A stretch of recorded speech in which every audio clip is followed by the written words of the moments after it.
Assalamualaikum warahmatullahi wabarakatuh. Perkenalkan, nama saya Elvyanti dari kelompok 7. Di sini saya akan menjelaskan macam-macam metode pembelajaran akidah akhlak. Yang pertama yaitu ada metode bercerita, di mana metode bercerita ini cara penyampaian yaitu secara lisan dalam bentuk cerita dari guru kepada siswa. Metode bercerita ini dilaksanakan dalam upaya memperkenalkan, memberikan keterangan atau penjelasan tentang hal-hal baru yang dapat menyampaikan pembelajaran dengan bertujuan mengembangkan berbagai kompetensi dasar. Yang kedua yaitu ada metode tanya jawab. Metode tanya jawab ini dalam bentuk pertanyaan yang harus dijawab, baik itu dari guru kepada siswa ataupun dari siswa kepada siswa. Metode tanya jawab ini mengedepankan berbagai pertanyaan, baik itu yang dibuat dari guru atau siswa, dengan tujuan untuk memahami materi yang sedang dipelajari oleh siswanya. Kemudian metode pembelajaran yang ketiga yaitu metode bermain peran, di mana metode pembelajaran ini mengajak peserta didiknya untuk terlibat langsung dalam pembelajaran. Biasanya pokok bahasan yang menggunakan metode ini yaitu adab kepada orang tua, adab kepada guru, adab minum dan makan, dan sebagainya. Kemudian metode demonstrasi. Metode demonstrasi ini yaitu metode pembelajaran yang menggunakan peragaan untuk memperjelas suatu pengertian. Biasanya pokok bahasan yang menggunakan ini sifat-sifat Allah, sifat-sifat Rasulullah, akhlak tercela, akhlak terpuji, dan sebagainya. Kemudian metode guided teaching, yaitu metode yang diawali oleh pendidik menanyakan satu atau lebih pertanyaan kepada peserta didiknya untuk mendapatkan hipotesis atau kesimpulan, kemudian memilihnya dalam kategori-kategori.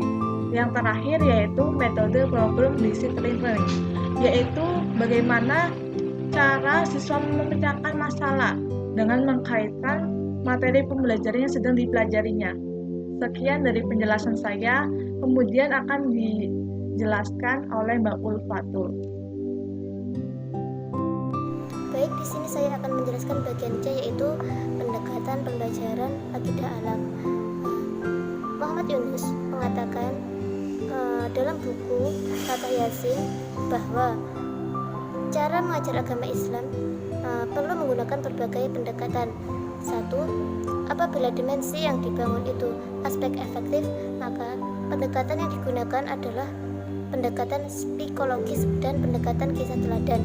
2. Untuk membangun dimensi kognitif manusia atau peserta didik terhadap masalah yang diimani dapat menggunakan pendekatan rasionalisme. Yang ketiga yaitu untuk membangun aspek psikomotorik dalam menggunakan pendekatan praktik dan pengamalan lapangan. Selain itu, mengenai pendekatan pembelajaran, Demak menyajikan konsep pendekatan terpadu dalam pembelajaran akidah akhlak yang meliputi 1.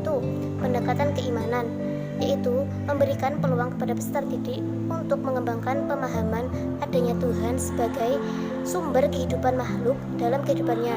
2. Pendekatan pengalaman, yaitu memberikan pengalaman kepada peserta didik dalam rangka menanamkan nilai-nilai keagamaan.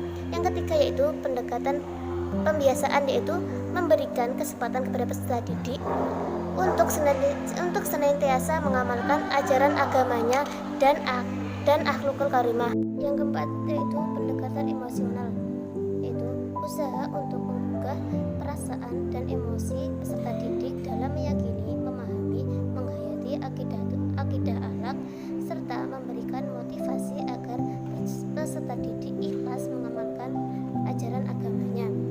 Yang kelima yaitu pendekatan rasional, yaitu usaha untuk memberikan peranan rasional atau akal dalam memahami dan menerima kebenaran ajaran agama Islam.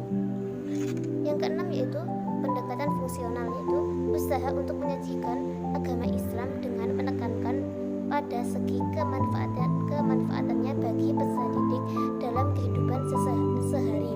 Yang ketujuh yaitu pendekatan keteladanan, yaitu menyuguhkan keteladanan baik yang menciptakan kondisi pergaulan yang akrab antara personal sekolah, perilaku pendidik dan tenaga pendidikan yang mencerminkan akidah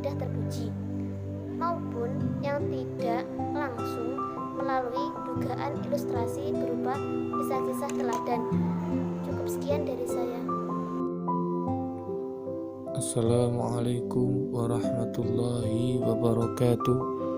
Di sini saya Muhammad Ubaidillah akan mempresentasikan poin D, faktor-faktor yang mempengaruhi pembelajaran akidah akhlak. Faktor pembelajaran sangat dipengaruhi oleh metode guru dalam penggunaan metode pembelajaran. Suatu faktor penentu tingkat keberhasilan pembelajaran. Demikian juga dengan mata pelajaran akidah akhlak. Penggunaan metode yang dapat digunakan oleh guru agama Islam sangat menentukan tingkat keberhasilan pembelajaran akidah akhlak itu sendiri. Dalam pendidikan, memang keberadaan siswa tidak bisa diabaikan.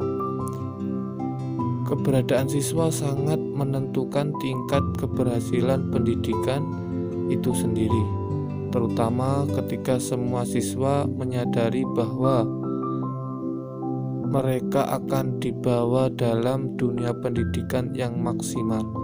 Memahami konsepsi inilah, siswa itu harus aktif mengaktifkan diri berbagai aktivitas pendidikan atau pembelajaran. Yang selanjutnya yaitu ada dua faktor yang menentukan keberhasilan siswa, yaitu faktor internal, yaitu faktor yang datangnya dari dalam diri anak, baik keturunan, bakat, pembawaan, sangat mempengaruhi dan merubah perilaku anak. Yang kedua yaitu faktor eksternal, di mana faktor yang datang dari luar diri anak seperti faktor lingkungan, orang tua atau keluarga, sekolah, masyarakat, dan teman-teman bermainnya, yang juga akan mempengaruhi kepribadian dan perilaku anak itu sendiri. Mungkin itu yang saya dapat sampaikan. Mungkin apabila ada kurang lebihnya, saya mohon maaf yang sebesar-besarnya. Akhiru kalam, wabillahi taufiq wal hidayah. Wassalamualaikum warahmatullahi wabarakatuh.